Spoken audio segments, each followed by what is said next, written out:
Welcome to Charter California Edition. My name is Brad Pomerance, and we are joined by Chris Holden. He is a member of the California State Assembly. He is the majority whip in that august body, and he is someone who had several bills signed in his first year in the Assembly. We congratulate you, sir, on a successful year, apparently. Talk to us about it most generally. How was your first year in the California State Assembly? It was a very good first year. An opportunity to develop relationships with not only the members, but those who on staff pay a lot of attention to the details of how the building operates. And, right. I feel good about the legislation that we were able to get through. I will say that even in that process and even within our success, you could see that that organization, that's the systems that still find themselves sort of pulling down good bills, that we have to figure out how to make it work a little bit better. But generally speaking, I enjoyed my first year. And you talk about being in the building, and I have a feeling that you were in at least some form of the building maybe 30, 40 years ago, because your father was in the California State Senate. And so, yeah, I know you're your own man, and but I do like to harken back. I mean, how was it for you being back in a place where you were as a young boy, as your father served? Well, it had a certain degree of being a bit surreal. Right. The recognizing that he was there at a time when the state and the world was a little bit different. The kinds of bills that he pushed for, the kinds of change that needed to happen immediately were addressed. He was a forerunner. Right. And so obviously I got to see what it was, how important it was to be a public servant. And that's what I learned from him during that process. That's what I learned from Supervisor Kenny Hahn, who he worked very closely with. They were public servants. I don't think they looked at themselves as politicians, but people who were in the public sector serving the people. And let's talk about one sector of our economy that you've been looking to serve, and that sector be small business. Yes. You have been looking to make it easier for small businesses to thrive.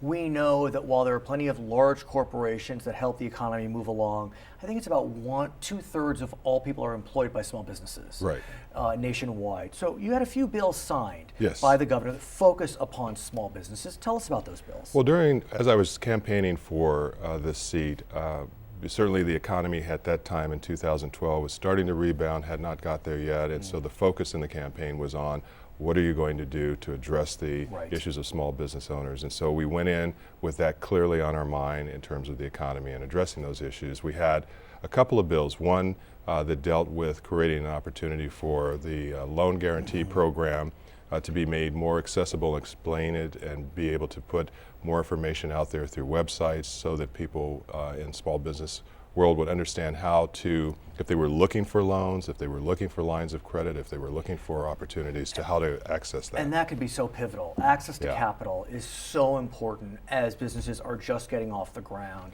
Indeed. And so AB 201 looks to smooth that process. I know you're also looking to focus more on startup companies as well, not just the small business that may be moving, but those that are starting up. Tell us about AB 250. Well, AB 250 is really designed, it's an iHub program, and it's basically designed to grow the program that's basically housed in the Governor's Office of Economic Development. And what it allows is for communities to harness the resources of local government, institutions, like in this area, it could be City of Hope, or a number of So the goal is really to be able to draw upon those resources and create opportunities for startup businesses to basically incubate, stay here, bring in employment opportunities, and to grow in our San Gabriel Valley area. And then we look at AB 630 dealing with architects specifically. Tell us about that specific bill. Well, one of the things that we saw and was brought to our attention was how the work product of architects was basically taken and used and reused without them basically having permission to do that. And so we wanted to create an opportunity where the work product, like a copyright, was in place for architects and their work product, and that's what this particular bill did, was to protect the work product of architects. I want to talk about those that want to be architects one day, and the only way to become an architect is to get a degree. Yes. And how do you get a degree? You go to college. Yes. And for better or for worse, college has become very expensive in the state of California, especially on the public side. We know that for the UC system, the tuition's about 12, 13,000 a year. For the CSU system, about 6,000 a year. That doesn't include books. That doesn't include room and board. And so I know that the Assembly Democratic leadership this year has really been focused upon what we know as the middle class scholarship. We know that those on the lower end of the economic scale, they may have access to scholarships. Those at the higher ends probably have the resources through their families, but it's those that are kind of in the middle, where an extra $25,000 a year, that's tough. That's tough.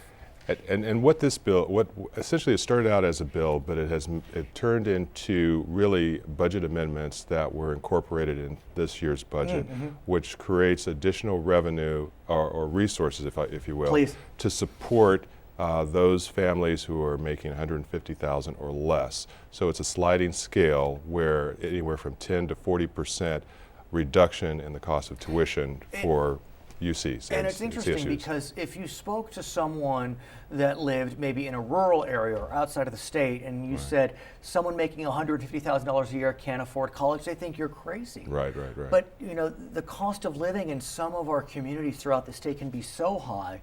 And these are large families sometimes. And that too. I mean, you have several children, whatever it may be. So this, in a lot of ways, is a uniquely California bill because of the way our center of living is structured. And that's why it's a sliding scale. Right. So if you're on the higher end, it's going to be less as you move to under $100,000 per family. Then the percentage of is calculated higher.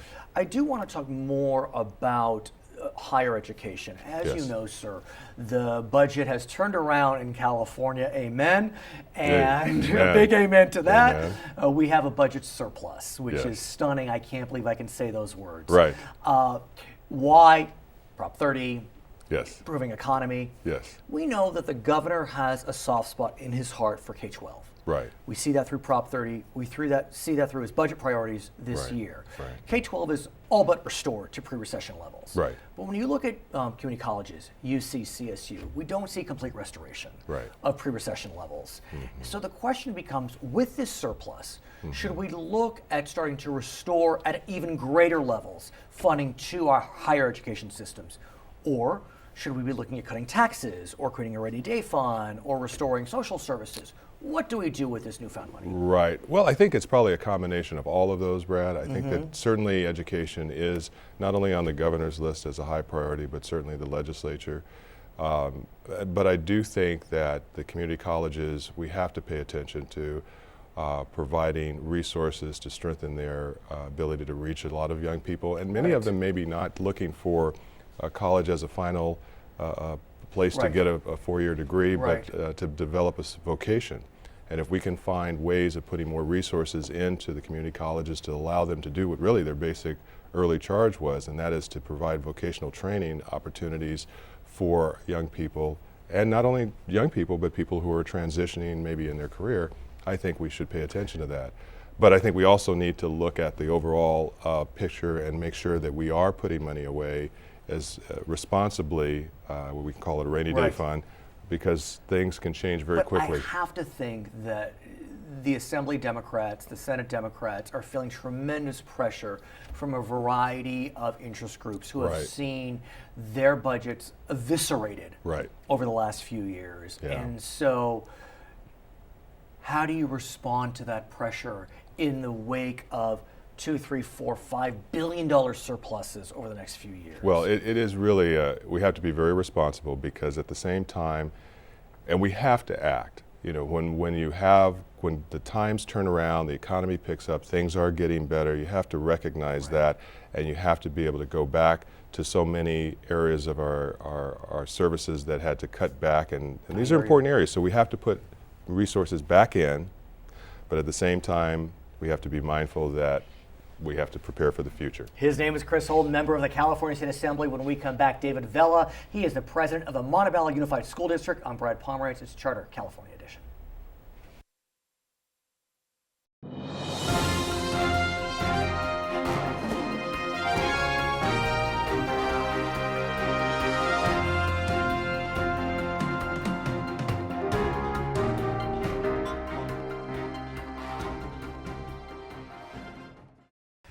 Welcome, it's Charter California Edition. I'm Brad Pomerance. Our guest is David Vela. He is the president of the Montebello Unified School District. It is the third largest school district in Los Angeles County. Who knew? And I had no idea. And I want to speak with you about public schooling. There is no question that these are exciting times, scary times, revolutionary times, if I may say. California is in the midst of adopting what we know is Common Core. Why don't you explain to us how that's manifesting in Montebello? So we're preparing right now for Common Core. You know, we have a lot to do. Common Core is asking us to meet basic requirements, but at the same time, we have to bring our students to the next level. Right. So one of the big things that I'm spearheading as president at Montebello Unified is to actually move forward and Wi-Fi all the schools. We have over 30 campuses, so that's going to be a big undertaking, and that's part of what Common Core is asking, is that we're technologically equipped. Sure. And let's talk about technology, because when you think about one of the key elements of Common Core, it's how they intend to test their students. And a lot of that is based upon technological prowess. And one of the key points is what we know as adaptive testing. So if a student answers question A correctly, they get a harder question. If they answer the question incorrectly, they get an easier question. So it seems inspired in some ways, but again, it presumes technological savvy and access to technology. And we know in many school districts, the digital divide is great. So how is Montebello, which is, you know, a district with some challenges, how are you facing that? Well, you're right. And what we've done to prepare for Common Core is we've actually distributed over 5,000 laptops to our students. How's that gone? We know LAUSD has faced challenges. You know, it went really well. We were, you know, laptops are very different than iPads, true. Than iPads. I stand corrected. And you know, our students take care of them. They, you know, there's really tailored to education and curriculum, and then we were also preparing them for the testing, right? Because now they're going to have to, you know, technologically be able to move forward with the adaptive testing. And I personally think that it's a good thing. I think that the digital divide is a little bit more sophisticated than people think. I think nowadays everyone has access to the internet through their mobile phone, perhaps, but not everyone has, you know, let's say the full internet access in their homes. So what we're doing is we're providing that as Montebello, and we're preparing for Common Core, and we're using those dollars in order to do that, in order to prepare our students and have them be technologically equipped. I want to ask about one element of Common Core, and I've asked many educators, and there may not be an answer to this, but I must ask you. So we know that Common Core is changing the way that students will be tested. The bubbleized testing, though, those days are in the past.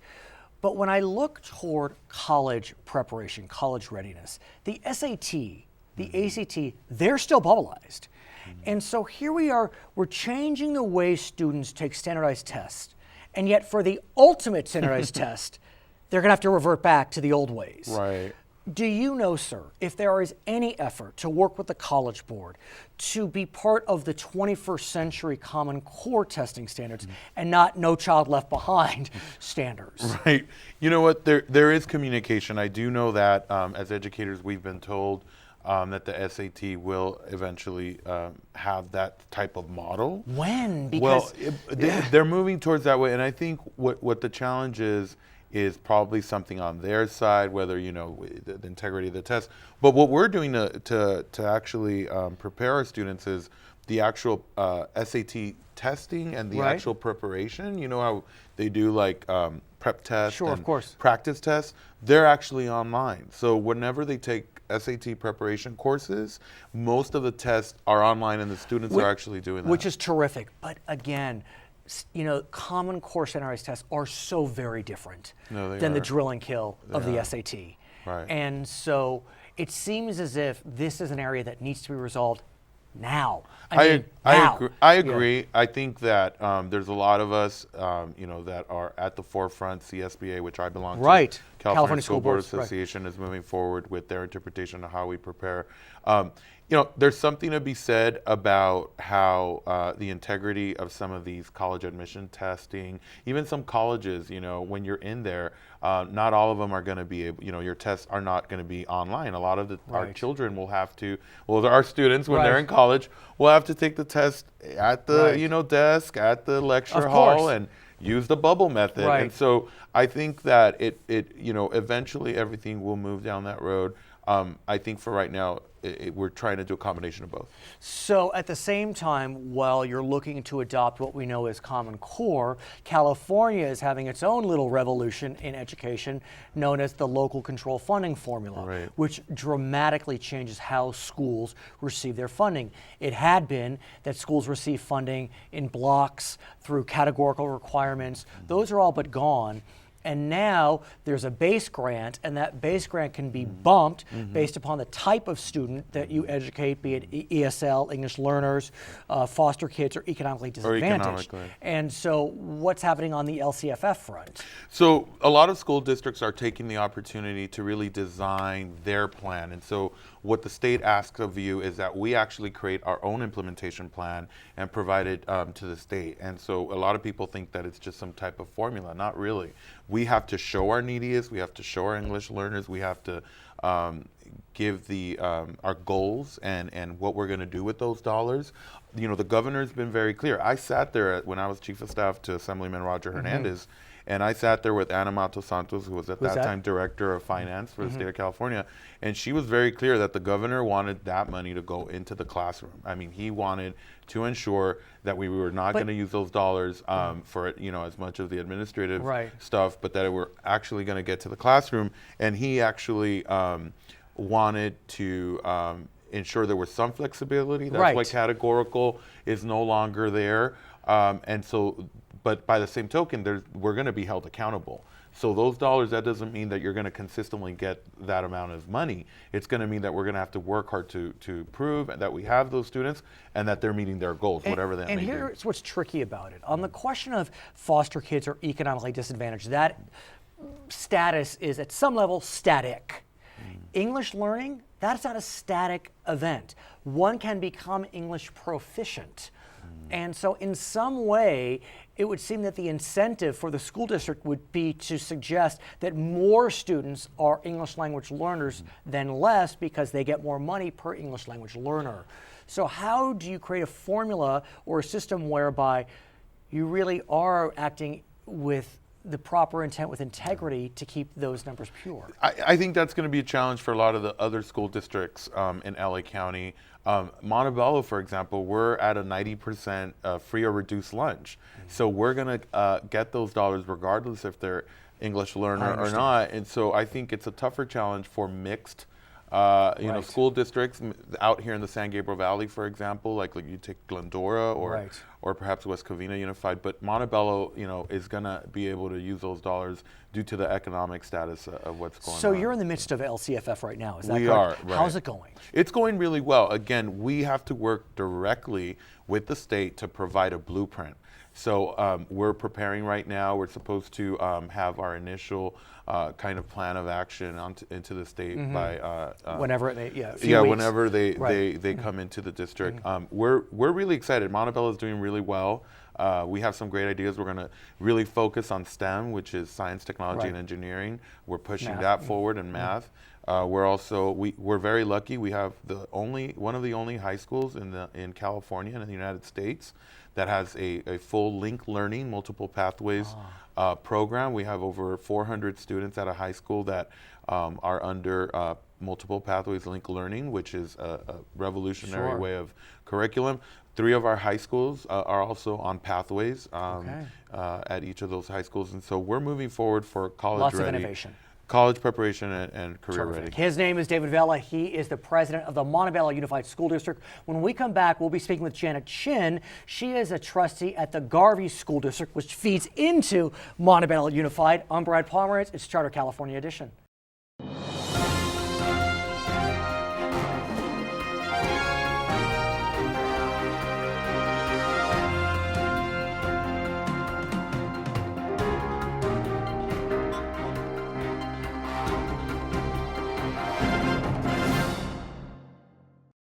Welcome back. It's Charter California Edition. My name is Brad Pomerance. We are joined by Janet Chin. She is a school board member at the Garvey School District, which is in Rosemead and surrounding communities. It's a K-8 district. And I want to speak with you, Janet, about your recent attendance at the California School Boards Association annual meeting.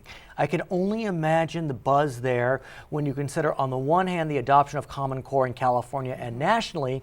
On the other hand, specifically in California, the adoption of the LCFF, the Local Control Funding Formula. Go. There's a lot of buzz in education right now. I will tell you, anytime we have a conference, and that happens annually, Right. there's so many new things that are coming in. What I find is that's so important about the discussion is now we're talking more about creativity and how do we get these kids, the students currently, to be able to fulfill the kind of jobs that are going to be coming up in the future. Creativity, interpersonal communication, being able to work as a team player, all of those elements make up what we would think as a successful And there's no student question achievement. that those are virtues that Common Core hopes to build. Absolutely. When you think about how Common Core is focusing more on digging deep as opposed to just staying at the surface, giving a lot of information at the surface as opposed to less information and digging deeper. When you think about the focus on project-based learning, that interpersonal skills, presentations, working in groups.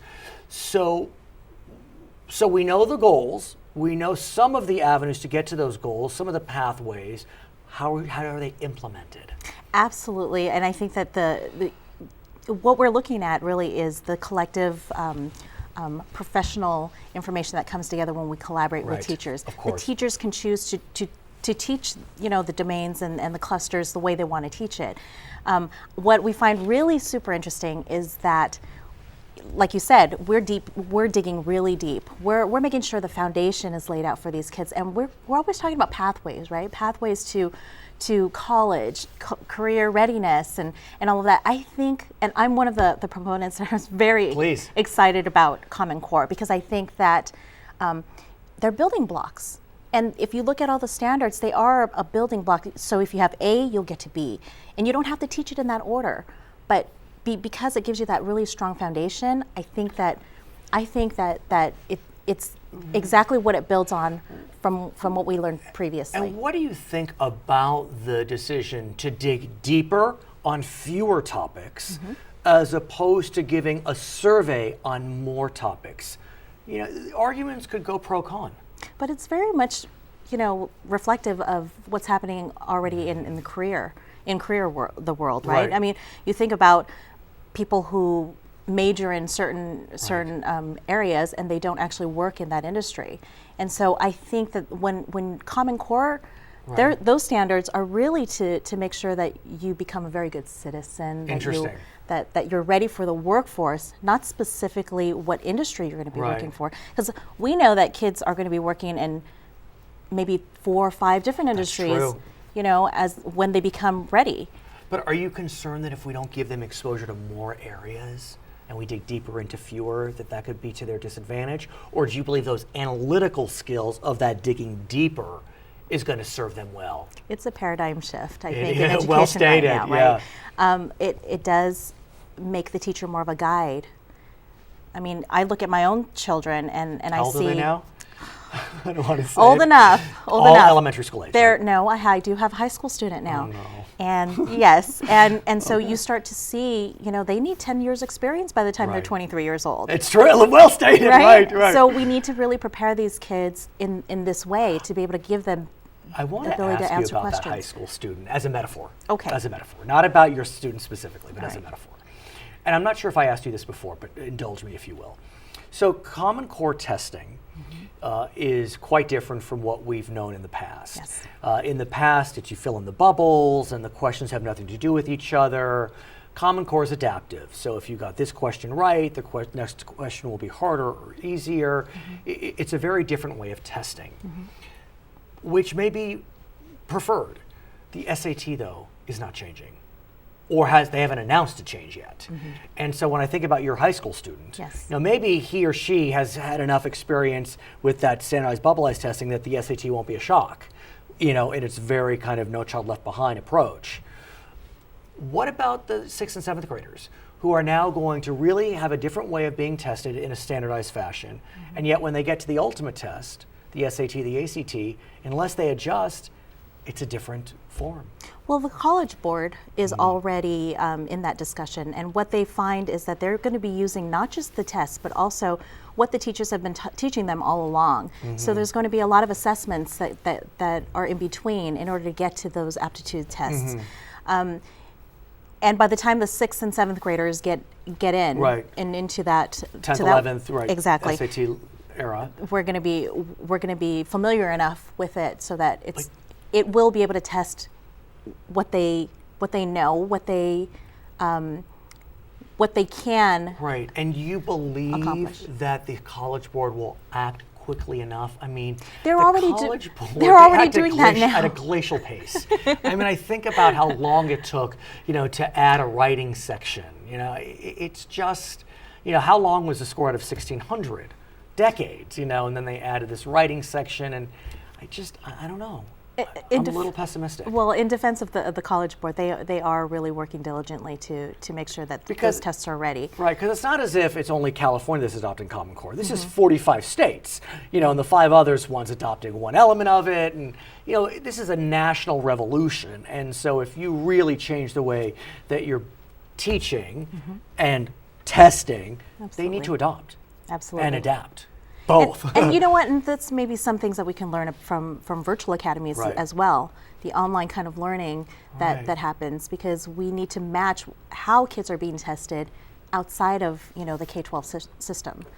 I want to hear about LCFF, Local Control Funding Formula. Yes. I have to think all the buzz at the CSBA this year, the California School Boards Association, because this is yet another revolution. This is really changing the way schools are funded. Really, really, really. And that's an SAT word, really. So what are people saying about LCFF? Well, the real discussion is about how it's going to affect each school district in itself. Right. Garvey School District fares fairly well, Yes. Based upon our demographics. Right. What I'm really curious to find is that the discussions are going to be, well, what about teacher retirements? What about losing, an educated and very our veteran teacher force? Because it causes, because of the technology factor, because of that whole discussion about whether or not the adaptability. Right. So that's at some level a Common Core issue as opposed to LCFF. Right. But yes, teachers need to adjust. It's the 21st century. Right. There's no question about it. But are there some school districts, and when I focus back on LCFF, that are a bit resentful, and they feel as if, we're not going to get that extra funding because our demographics are not English language learners? Look, there's no doubt that English language learners need more resources. It's undeniable. And it's, probably not debatable that if someone comes from an economically disadvantaged background, the resources need to be greater. But you look at that formula. It's a 20% bump per kid, and then the concentration grant, if you're above 55%, is another 50%. That could be 70%. That's a huge variable. And these are discussions that school board colleagues between school districts have. And, I was just talking to a San Marino school board member, and they understand the reality. But what they have done in the past was really rely upon their community and their foundations. Right. The argument is that these well-heeled school districts, the PTAs raise money, whereas at a district that doesn't have that same type of economically well-heeled families, they don't have those. But it begs the question. It really does beg the question.